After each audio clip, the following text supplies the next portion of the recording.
Report. I am Akan Usen.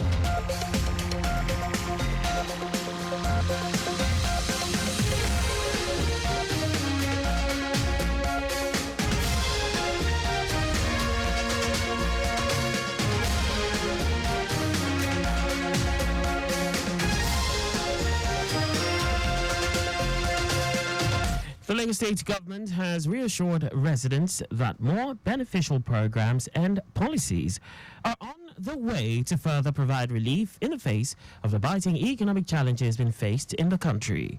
Special advisor to the governor on political, legislative, and civic engagement, Tajuddin Afolabi, who stated this, reiterated the commitment of Governor Babajide Sanwo-Olu's administration to improve the quality of lives of people in Lagos. Afolabi said the laudable initiatives that are already in the pipeline are to further complement the existing ones, such as the Sanwo-Olu Listens Financial Assistance Program, Ilera Eco Healthcare Scheme that provides citizens with access to essential healthcare, and the Onje Eco Discount Market that is designed to support communities in Lagos with affordable food items, among others. Emphasizing the importance of active civic participation in a diverse and dynamic landscape of Lagos, Afolabi said in an effort to foster transparency and civic engagement, the office is also planning a series of events that will be beneficial to Lagosians during the upcoming Civic Week in November. The special advisor appealed to Lagosians to remain unwavering in their support for the government and join hands to build the Lagos of everyone's dreams. The Lagos State Materials Testing Laboratory Agency, LSMTL, is set to direct a fierce quality control mechanism in curbing the influx of substandard building materials used for the construction of projects across the metropolis. As part of stringent measures in averting persistent building collapse, General Manager of the agency, Olayinka Abdul, has called for the collective refusal of consumers to purchase substandard products such as steel, iron rods, electrical cables, as well as the cement used for construction, even right at the point of discharge of such goods in the open market. Abdul made the call during a courtesy visit of a 15-man delegation from the Association of Real Estate Developers of Lagos State, appealing for deliberate and sustained efforts from developers, construction workers, and consumers to check the advent of subpar services emanating from the use of items that are below standard yet unnecessarily expensive. While enjoining reflection on the Lagos State policy on construction processes, Abdul admonished that statutory destructive tests should be executed at every stage of erecting structures, with non-destructive tests particularly slated for renovation works to long-standing buildings or fire-engulfed structures. The River State government has issued a stern warning to developers against using substandard materials in construction projects. This follows a recent incident involving the collapse of a 3-story building under construction in the Iriebe area of Obiakpo local government.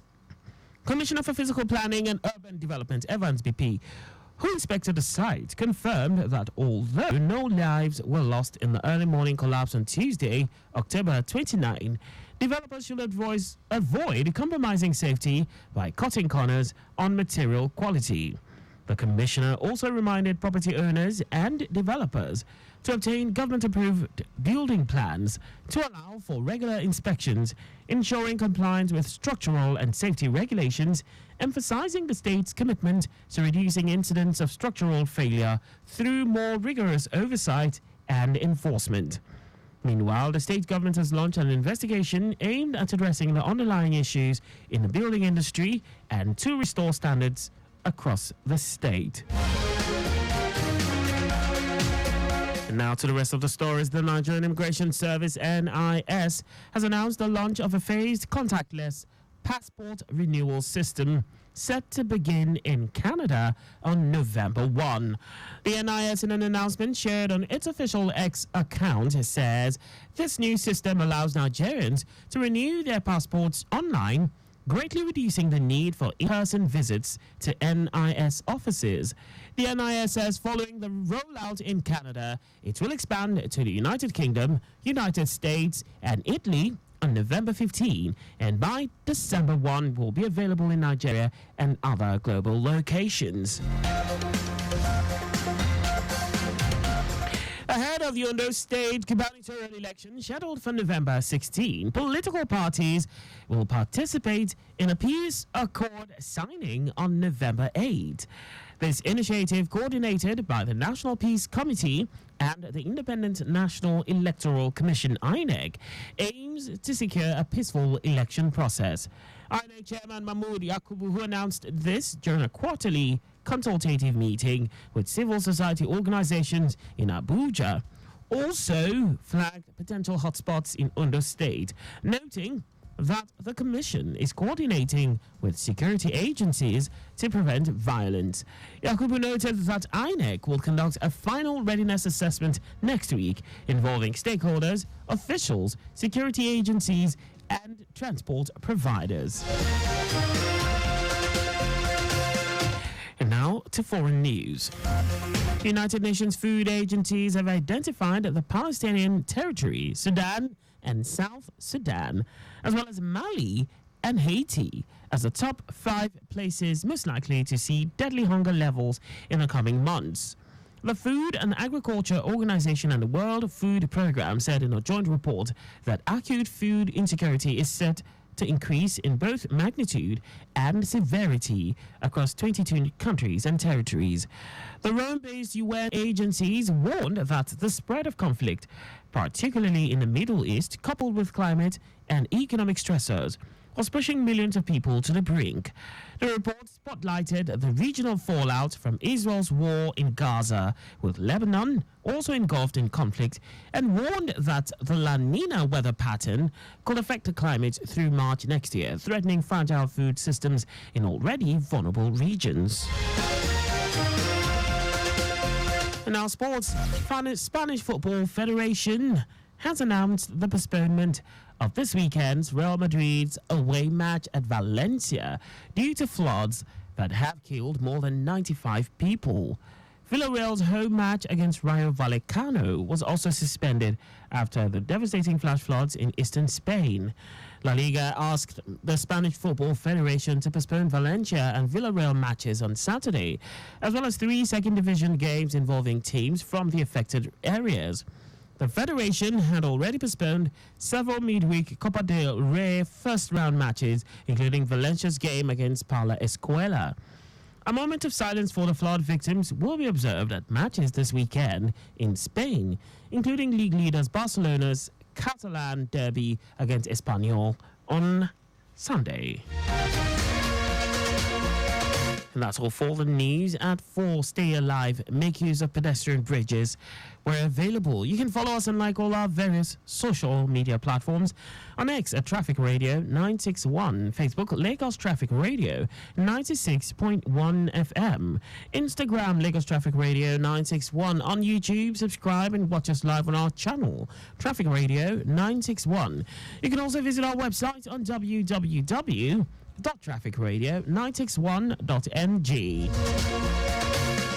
Did you know that the Sanwo-Olu administration rescued 48,000 households from poverty through various social intervention programs, under which women got cash transfers and acquired skills? You can get more details on the Lagos State Government website.